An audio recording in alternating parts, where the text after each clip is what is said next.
Hello everyone, कैसे हैं आप सब। एक बार फिर से आप सभी का हमारे चैनल पे स्वागत है। पेंशनर की आईटीआर किस तरीके से फाइल की जाती है आज इस वीडियो में हम डिस्कस करेंगे। तो वीडियो में आगे बढ़ने से पहले आप सभी से रिक्वेस्ट करना चाहूँगा कि चैनल पे नए हैं तो सब्सक्राइब जरूर कर लीजिए और बेल आइकन को प्रेस कर लीजिए ताकि आपको ऐसे ही इन्फॉर्मेटिव वीडियो इस चैनल पे मिलती रहे। आईटीआर फाइल करने के लिए आपको सबसे पहले अपने इनकम टैक्स पोर्टल पे आना है और यहाँ पे लॉगिन आईडी और पासवर्ड इंटर करके आपको मेन स्क्रीन पे आना है और यहाँ पे आपको ई फाइल वाले सेक्शन में आना है और यहाँ पे income tax return file income tax return पे आपको क्लिक करना है। यहाँ पे आपको असेसमेंट ईयर सेलेक्ट करना है। जैसे कि हम असेसमेंट ईयर 23-24 के लिए फाइल करने जा रहे हैं, यहाँ ऑनलाइन सेलेक्ट करना है और यहाँ पे आपको कंटिन्यू बटन पे प्रेस करना है। स्टार्ट न्यू फाइलिंग पे आपको क्लिक करना है और यहाँ पे आपको इंडिविजुअल सेलेक्ट करना है। यहाँ पे कंटिन्यू बटन पे प्रेस करना है। यहाँ पे आपको आईटीआर फॉर्म चूज करना है। तो जो पेंशनर की आईटीआर फाइल करने जा रहे हैं उनके लिए देखिए यहाँ पे 3 प्रकार के फॉर्म्स यहाँ पे अवेलेबल हैं। तो पहले तो ये है कि यदि आपको केवल पेंशन से इनकम हो रखी है या फिर कोई एक हाउस प्रॉपर्टी की इनकम है या फिर आपको बैंक वगैरह से एफडी वगैरह से इंटरेस्ट मिला हुआ है तो आप आईटीआर 1 को चूज करेंगे। यदि आपको कोई भी शेयर मार्केट या म्यूचुअल फंड में इन्वेस्टमेंट करने से कैपिटल गेन हो रखा है तो आप आईटीआर 2 को सेलेक्ट करेंगे। और यदि आपको शेयर मार्केट में के अलावा यदि आप प्रॉपर्टी वगैरह सेल किए हैं उस पर आपको यदि कोई कैपिटल गेन हो रखी है तो आप आईटीआर 2 को सेलेक्ट करेंगे।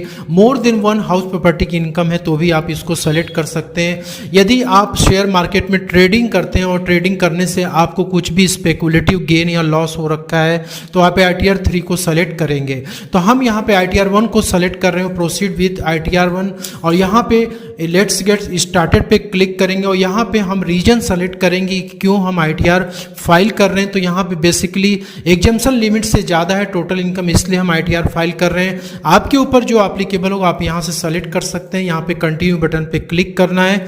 इसके बाद आपको यहाँ पे देख सकते हैं कि पहले पर्सनल इंफॉर्मेशन वाली जो टैब है इसको आपको कंप्लीट करनी है। तो यहाँ पे सबसे पहले आपको यहाँ पे नेचर ऑफ एम्प्लॉयमेंट सेलेक्ट करना है। तो यहाँ पे नीचे जब स्क्रॉल करके आएंगे तो यहाँ पे देख सकते हैं पेंशनर की कई सारी कैटेगरी है। तो यहाँ पे central government pensioner, state government pensioner, PSU pensioner और यदि प्राइवेट सेक्टर के एम्प्लॉयज हैं तो उनको अदर पेंशनर पे सेलेक्ट करना है। तो यहाँ पे अदर पेंशनर पे हम सेलेक्ट करते हैं और यहाँ पे आपको फाइल अंडर सेक्शन 139(1) क्लिक करना है। बाई डिफॉल्ट यही चेक रहता है। इसके बाद नीचे आएंगे, यहाँ पे लिखा है are you opting for new tax regime. तो दोस्तों यदि आपके पास कोई डिडक्शंस वगैरह है जैसे कि एलआईसी हो गया या फिर कोई म्यूचुअल फंड हो गया या पीएफ वगैरह का हो गया, इंटरेस्ट वगैरह हो गया, तो होम लोन का, तो आप जो है ओल्ड टैक्स रेजिम में ही आप रहने की कोशिश करिएगा। लेकिन आपके पास कोई डिडक्शन नहीं है और आप कम टैक्स रेट का लाभ लेना चाहते हैं तो फिर आपको न्यू टैक्स रेजिम को ही सेलेक्ट करना है। लेकिन इसको सेलेक्ट करने से पहले आपको फॉर्म 10IE जरूर से सबमिट करना है। यदि आपको फॉर्म 10IE यदि फाइल करना है तो आप ई फाइल वाले सेक्शन में आएंगे, यहाँ इनकम टैक्स फॉर्म्स पे आएंगे और फाइल इनकम टैक्स फॉर्म पे जब आप क्लिक करेंगे तो यहाँ से आपको फॉर्म 10IE मिल जाएगा और उसे आपको सबमिट सबसे पहले करना है। फिर उसके बाद तब आप यहाँ से अपने फॉर्म को जो भी टैक्स रिजिम है आपको यहाँ से सेलेक्ट करना है। तो हम अभी फ़िलहाल के लिए नो करते हैं और यहाँ पर देखिए बहुत ही इंपॉर्टेंट चीज़ है, जो आपका रिफंड वगैरह यदि बन रहा है, आपका पेंशन वगैरह जो भी है इनकम पे, तो उस केस में यहाँ पे बैंक अकाउंट आपका ये चेक रहना चाहिए और यहाँ पे वैलिडेटेड लिखा रहना चाहिए। इसके अलावा आपको एक चीज़ यहाँ पे ध्यान देनी है कि आप व्यू बैंक अकाउंट पे आप क्लिक करेंगे और यहाँ पे आप जो है इसको देखेंगे कि यहाँ पे आपका जो बैंक अकाउंट एडेड है वहाँ पे उस बैंक अकाउंट में एलिजिबल फॉर रिफंड जरूर से लिखा होना चाहिए। यदि एलिजिबल फॉर रिफंड नहीं लिखा हुआ है तो इसका मतलब कि आपके बैंक अकाउंट में जो भी रिफंड वगैरह है वो क्रेडिट नहीं होगा, आपका रिफंड हो सकता है होल्ड पे लगा दिया जाए, फिर आपको री इशू कराने में काफ़ी दिक्कत होगा। तो सबसे पहले तो आपको अपना ये चेक कर लेना है कि हमारा बैंक अकाउंट रिफंड के लिए एलिजिबल है या नहीं है। हो सकता है कोई पैन कार्ड का इशू हो या कुछ आधार कार्ड में कुछ दिक्कत हो, तो सबसे पहले इसको करेक्ट करा लें, उसके बाद ही अपनी आईटीआर को आप फाइल करें। ठीक है, तो हम यहाँ पे बैक पे आ जाएंगे। इसके बाद हम यहाँ से इसको कन्फर्म पे क्लिक करेंगे। तो यहाँ पे देखिए पर्सनल इन्फॉर्मेशन हमारी कंप्लीट हो चुकी है। अब हम ग्रॉस टोटल इनकम पे आएंगे और यहाँ पे आने के बाद जो भी आपको एग्जेम्पशंस वगैरह क्लेम करना है फॉर्म 16 के आधार पर, क्योंकि टीडीएस वगैरह यदि कटता है पेंशन इनकम पे तो वो उसका फॉर्म 16 जनरेट होता है और 26 AS में भी वो रिफ्लेक्ट होता है। तो कोई भी डिडक्शंस वगैरह आपको यदि क्लेम करना है तो आप यहाँ से एग्जेम्पशन क्लेम कर सकते हैं। हालांकि जो पेंशनर होते हैं उनको इस प्रकार का कोई अलाउंस वगैरह मिलता नहीं है, क्योंकि जो है जब रिटायर हो जाते हैं तो फिर उनको किस बात की अलाउंसेस मिलेगी। ठीक है, तो यहाँ पे एक और हेड आता है, यहाँ पे are you eligible to claim any other exemption from salary income.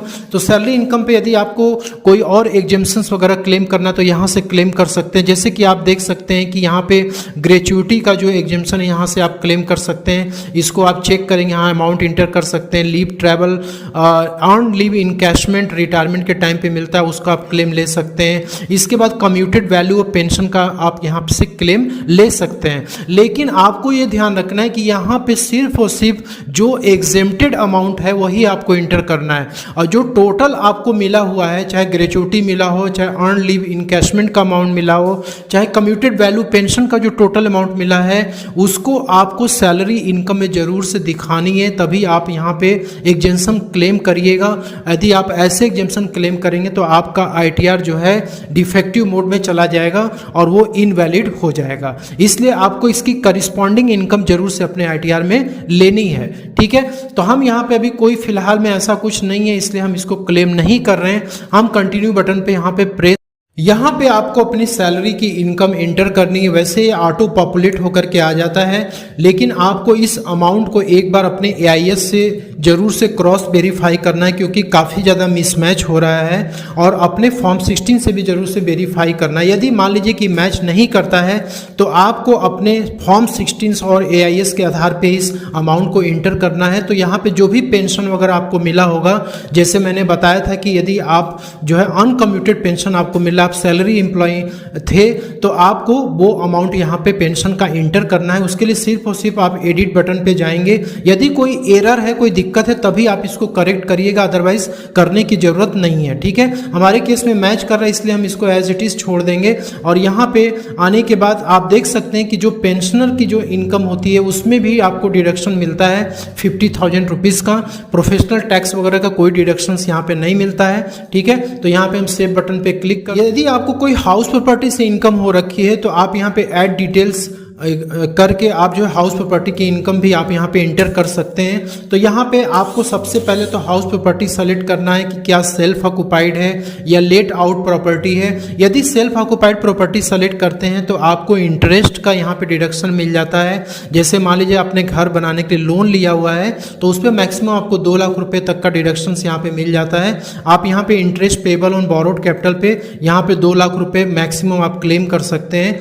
और यदि मान लीजिए कि आपकी हाउस प्रॉपर्टी यदि लेट आउट प्रॉपर्टी है तो उस केस में आपको रेंटल वगैरह इनकम यहाँ पे शो करना होता है। इनकम फ्रॉम अदर सोर्सेज में आने के बाद यहाँ पे आपको जो आपके फॉर्म AIS में जो डाटा आपका है, जो इनकम वहाँ पे शो कर रहा है, वहाँ से ये इनकम को ऑटो पॉपुलेट कर देता है। यदि कोई इनकम आपकी छूट रही है तो आप जो है उसको ऐड एनदर पे जाकर के यहाँ पे ऐड एनदर क्लिक करेंगे और यहाँ से जाकर के आप उसको जो है अमाउंट यहाँ पे इंटर कर सकते हैं। और इंटर करने के बाद जो भी आपका इनकम हुआ होगा, जैसे देखिए यहाँ पे मैंने आपको बताया था ना कि यदि फैमिली को कोई पेंशन यदि मिली है तो यहाँ पे यस करने के बाद जो फैमिली मेंबर जो है ITR अपना फाइल कर रहा है तो उस केस में उसको यहाँ पे अपनी फैमिली पेंशन इंटर करनी है। और यहाँ पे यदि वो एलिजिबल है रिफंड डिडक्शंस वगैरह के लिए तो डिडक्शंस भी वो माइनस करने के बाद यहाँ पे इंटर कर सकता है। तो जैसे मान लीजिए कि हम यहाँ पे इंटर करते हैं, इंटर करने के बाद यहाँ पे देखिए ऑटोमेटिक ये डिडक्शंस माइनस कर दिया है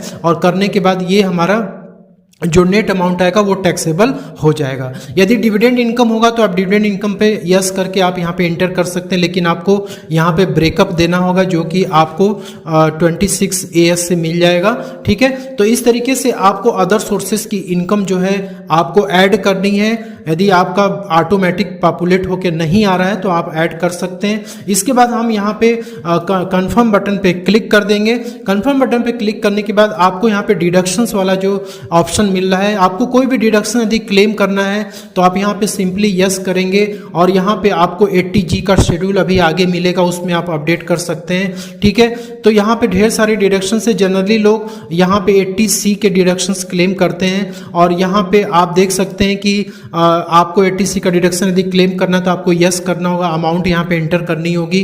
ठीक है, इसके बाद यदि आपको मेडिकल हेल्थ इंश्योरेंस का कोई डिडक्शंस क्लेम करना है तो आप यहाँ से यस करेंगे और उसके बाद उसका शेड्यूल आपको फिलअप करना है। ठीक है, तो यस, यदि आपको एजुकेशन लोन वगैरह क्लिक करना है तो आप यहाँ से ले सकते हैं। यदि आपको इंटरेस्ट सेविंग बैंक अकाउंट पे मिला हुआ है और उस पर भी आपको एग्जेम्पशंस देखिए मिलता है, डिडक्शंस 80 TTA में मैक्सिमम 10,000 रुपये तक का डिडक्शंस मिल जाता है।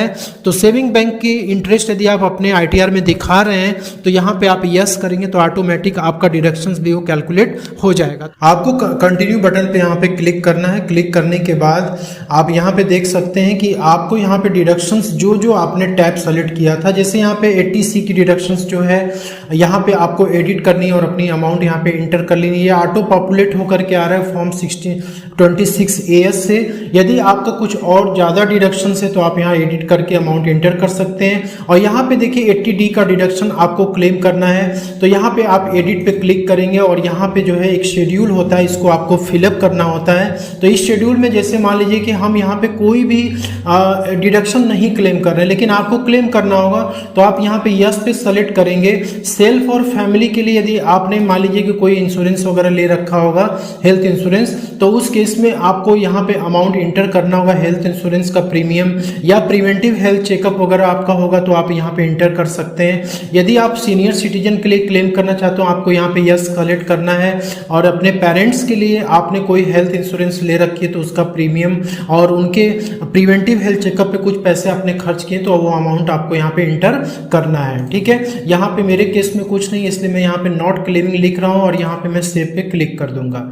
इसके बाद आप नीचे आने के बाद जैसे मैंने बताया था कि यहाँ पे 80G का आप डिडक्शन क्लेम कर सकते हैं और यहाँ पे 80 TTA का जो interest on saving bank account है यहाँ पे आप इसको ऐड पे क्लिक करेंगे तो यहाँ पे आपको अमाउंट इंटर करने को मिलेगा। दोस्तों, ये जिसका मैं अभी आपको दिखा रहा हूँ ये व्यक्ति की एज 60 ईयर्स से नीचे है। ठीक है, तो इसलिए ये क्या बोलते हैं कि जो 80 TTB का डिडक्शन जो मिलता है सीनियर सिटीजन को फिक्स डिपॉजिट इंटरेस्ट पे वो यहाँ पे नहीं दिख रहा है। तो आपके केस में यदि 60 इयर्स के एज ऊपर होगा तो TTB का भी डिडक्शन आप क्लेम कर सकते हैं। जैसे यहाँ पे 80 TTA का आप कर रहे हैं वैसे 80 TTB का भी डिडक्शन आपको मिलेगा, लेकिन वहाँ पे सिर्फ और सिर्फ आप केवल 80 TTB का ही डिडक्शन क्लेम करेंगे। ठीक है, तो यहाँ पे आपकी सारी डिडक्शंस वगैरह आप देख लीजिएगा, जो क्लेम करना है आप कल क्लेम कर लेंगे। इसके बाद यहाँ पे टोटल डिडक्शंस का अमाउंट आ जाएगा, यहाँ पे कंफर्म बटन पे आपको क्लिक कर देना है।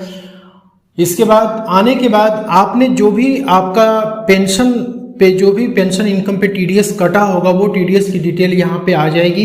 आप यहाँ से इसको चेक भी कर सकते हैं कि कितना आपको पेंशन मिला, उस पर कितना TDS कटा है। अपने फॉर्म 16 से 26 ईयर से जरूर मैच कर लीजिएगा। इनकेस यदि मिसमैच होता है तो आप अपने फॉर्म 16 के अनुसार आप इसको करेक्ट भी कर सकते हैं। यहाँ पे आप चेक करके एडिट करके आप इसको करेक्ट कर सकते हैं। ठीक है, तो यहाँ पे हमें अभी कुछ इसमें चेंजेस नहीं करना है क्योंकि ये डाटा सही है। इसके बाद यहाँ पे आपकी टोटल टैक्स लायबिलिटी आ जाती है। जो भी पेंशन पे आपका टैक्स बनेगा या जो भी आपके अदर सोर्सेज जो मैंने बताए थे वो सारी चीजें यहाँ पे आपकी आ जाएगी। जो फैमिली पेंशन वाला मैंने बताया था आपको तो वो इनकम फ्रॉम अदर सोर्सेज में ही आपको उसे दिखाना है। और कोई भी इनकम आपकी है फैमिली पेंशन के अलावा तो आप उसको शो करके अपनी ITR को आप फाइल कर सकते हैं। ठीक है, तो यहाँ पे आप कंप्यूटेशन और टैक्स आप देख सकते हैं जो भी आपका टैक्स वगैरह निकला है। और यहाँ पे आप नीचे की तरफ आ जाएंगे तो यहाँ पे total tax and fees and interest यहाँ 72,419 आ रहा है।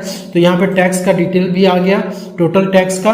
और यहाँ पे आप प्रोसीड बटन पे क्लिक करेंगे। प्रोसीड बटन पे क्लिक जब आप करेंगे तो यहाँ पे देख सकते हैं यदि आपको कुछ रिफंड बनेगा तो यहाँ पे रिफंड लिखेगा, नहीं बनेगा तो आपको टैक्स लायबिलिटी यहाँ पे करना होगा। ठीक है, तो यहाँ पे मेरे केस में टैक्स लायबिलिटी बन रही है इसलिए मैं यहाँ पे पे नाउ पे क्लिक करके यदि आपकी टैक्स लायबिलिटी यदि कम आती है तो उस केस में आपका जो है यहाँ पे रिफंड शो करेगा, you are eligible for refund. इसके बाद आपको प्रीव्यू रिटर्न पे यहाँ पे क्लिक कर देना है। प्रीव्यू रिटर्न पे क्लिक करने के बाद आपको यहाँ पे चेक करना है। चेक करने के बाद आपको यहाँ पे प्रोसीड टू प्रीव्यू पे करना है। आपने जो भी अपना इनकम टैक्स रिटर्न प्रिपेयर किया यहाँ पे आ जाएगा। आपको इसको एक बार चेक कर लेना, कोई गलती है तो आप इसको सुधार भी सकते हैं और नीचे की तरफ आप आ जाएंगे।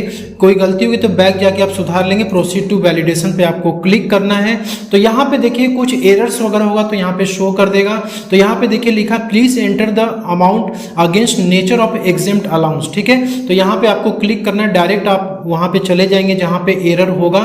तो यहाँ पे आप देख सकते हैं कि सैलरी वाले हेड में ये एग्जेम्पशन के लिए मांग रहा है, तो हमें कोई एग्जेम्पशन क्लेम नहीं करना था, तो इसलिए यहाँ पे देखिए शो कर रहा है और इसको हम डिलीट पे कर देंगे, क्योंकि कोई पेंशनर को कोई एग्जेम्पशन वगैरह अलाउंस वगैरह तो मिलता है नहीं उसको, इसलिए उसको वहाँ पे कोई क्लेम कर ही नहीं सकता, ठीक है। यदि सैलरी एम्प्लॉय होता तो उसको कुछ अलाउंसेस वगैरह क्लेम कर सकता था, ठीक। अब यहाँ पे हम कंफर्म बटन पे क्लिक कर देंगे। क्लिक करने के बाद देखिए यहाँ पे शो कर रहा है और कोई एरर देखिए हमारा रिटर्न का सारा एरर दूर हो गया। वैलिडेशन सक्सेसफुल हो चुका है। प्रोसीड टू वेरिफिकेशन पे आपको क्लिक करना है। इसके बाद आप अपनी आईटीआर को आप फाइल कर सकते हैं। तो यहाँ पे ई वेरीफाई नाउ पे करेंगे, ई वेरीफाई लेटर करेंगे, जैसा जो आप जो है चाहते हैं आप उसको कर सकते हैं और यहाँ पे कंटिन्यू बटन पे क्लिक करके आप अपनी आईटीआर को फाइल कर सकते हैं। तो इस तरीके से एक पेंशनर अपनी आईटीआर को फाइल कर सकता है। तो दोस्तों वीडियो कैसी लगी कमेंट बॉक्स में लिख के जरूर बताएं। मिलते हैं अगले नेक्स्ट वीडियो में, तब तक के लिए जय हिंद जय Bharat. Thank you so much for watching this video.